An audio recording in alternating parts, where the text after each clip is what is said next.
আসসালামু আলাইকুম। বাংলাদেশ বেতার, গোপালগঞ্জ। খবর পড়ছি শাম্মী। নড়াইলে বিভিন্ন শ্রেণী পেশার মানুষের সঙ্গে মতবিনিময় করেছেন নড়াইল ২ আসনের সংসদ সদস্য আতাউর রহমান বাচ্চু। গতকাল বিকেলে সদর উপজেলার বড়াশুলা এলাকায় তিনি গণসংযোগ ও মতবিনিময় সভা করেন। এ সময় তিনি বলেন, অগ্রাধিকার ভিত্তিতে নড়াইলের অবহেলিত ও অনুন্নত এলাকার উন্নয়ন করা হবে। তিনি জানান, জেলার বিভিন্ন স্থানে সড়ক উন্নয়ন কাজ চলছে এবং নদী ভাঙন রোধেও প্রয়োজনীয় ব্যবস্থা নেওয়া হচ্ছে। এ সময় স্থানীয় জনগণকে উন্নয়ন কার্যক্রমে ঐক্যবদ্ধভাবে সহযোগিতা করার আহ্বান জানান সংসদ সদস্য। অনুষ্ঠানে স্থানীয় সমাজসেবক, ব্যবসায়ী, গণ্যমান্য ব্যক্তি ও বিভিন্ন শ্রেণী পেশার মানুষ উপস্থিত ছিলেন। মাদারীপুরে বিএনপির ভারপ্রাপ্ত চেয়ারম্যান তারেক রহমান ঘোষিত ৩১ দফা কর্মসূচির অংশ হিসেবে বৃক্ষরোপণ কর্মসূচি অনুষ্ঠিত হয়েছে। গতকাল সদর উপজেলার রাস্তি ইউনিয়নের লক্ষ্মীগঞ্জ এলাকায় আয়োজিত কর্মসূচির উদ্বোধন করেন মাদারীপুর ২ আসনের সংসদ সদস্য জাহানদার আলী মিয়া। এই সময় বিএনপি ও এর অঙ্গ সহযোগী সংগঠনের নেতাকর্মীরা উপস্থিত ছিলেন।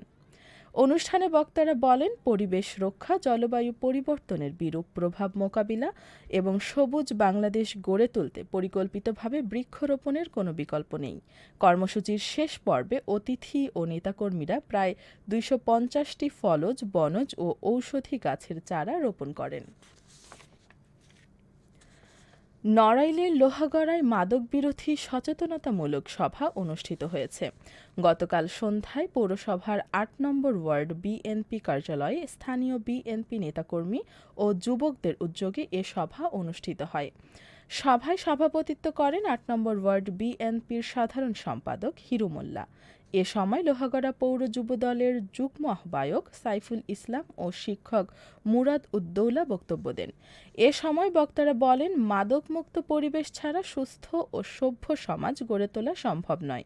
তারা যুব সমাজকে মাদকের ভয়াবহতা থেকে রক্ষা করতে স্থানীয়ভাবে সচেতনতা বৃদ্ধি এবং মাদক ব্যবসায়ী ও সেবনকারীদের বিরুদ্ধে সামাজিক প্রতিরোধ গড়ে তোলার আহ্বান জানান। একই সঙ্গে এ কাজে প্রশাসনের সহযোগিতাও কামনা করেন।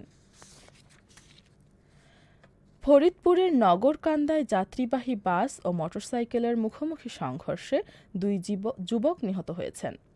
গতকাল বিকেলে ফরিদপুর ভাঙ্গা মহাসড়কের মশাউজান এলাকায় এ দুর্ঘটনা ঘটে।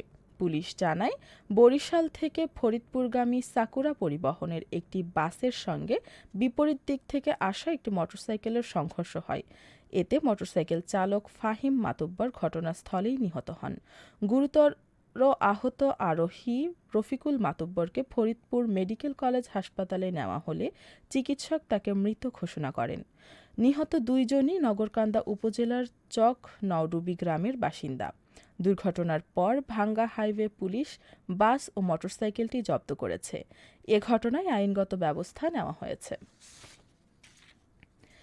এদিকে মাদারীপুরের ডাসারে ঢাকা বরিশাল মহাসড়কে বাসের ধাক্কায় অজ্ঞাত এক নারী নিহত হয়েছেন। গতকাল বিকেলে ডাসার থানার ভাঙ্গা ব্রিজ সংলগ্ন এলাকায় এ দুর্ঘটনা ঘটে। পুলিশ জানায়, মহাসড়কের পাশে হাঁটার সময় ঢাকা থেকে বরিশালগামী রোজা পরিবহনের একটি বাস ওই নারীকে পেছন দিক দিয়ে ধাক্কা দেয়। এতে ওই নারী গুরুতর আহত হয়। পরে স্থানীয়রা তাকে উদ্ধার করে মাদারীপুর ২৫০ শয্যা বিশিষ্ট জেলা হাসপাতালে নিয়ে গেলে কর্তব্যরত চিকিৎসক তাকে মৃত ঘোষণা করেন। দুর্ঘটনার পর স্থানীয়রা বাসটি আটকে রাখে। মরদেহ মর্গে রাখা হয়েছে এবং হাইওয়ে পুলিশ আইনগত প্রক্রিয়া সম্পন্ন করেছে। খেলার খবর, ফুটবল।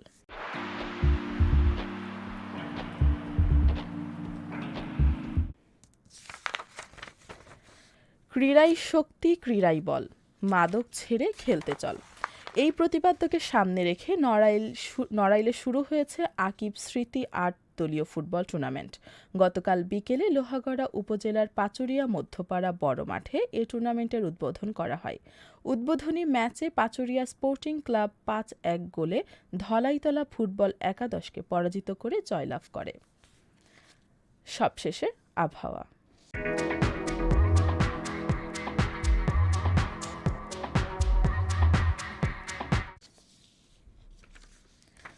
আজ বেলা ১টা পর্যন্ত দেশের অভ্যন্তরীণ নদীবন্দর সমূহের জন্য আবহাওয়ার পূর্বাভাসে বলা হয়েছে ঢাকা, ফরিদপুর, যশোর, কুষ্টিয়া, খুলনা, বরিশাল, পটুয়াখালী, নোয়াখালী, কুমিল্লা, চট্টগ্রাম, কক্সবাজার এবং সিলেট অঞ্চলের ওপর দিয়ে দক্ষিণ অথবা দক্ষিণ পূর্ব দিক থেকে ঘন্টায় ৬০ থেকে ৮০ কিলোমিটার বেগে অস্থায়ীভাবে দমকা অথবা ঝোড়ো হাওয়া সহ বৃষ্টি অথবা বজ্রবৃষ্টি হতে পারে।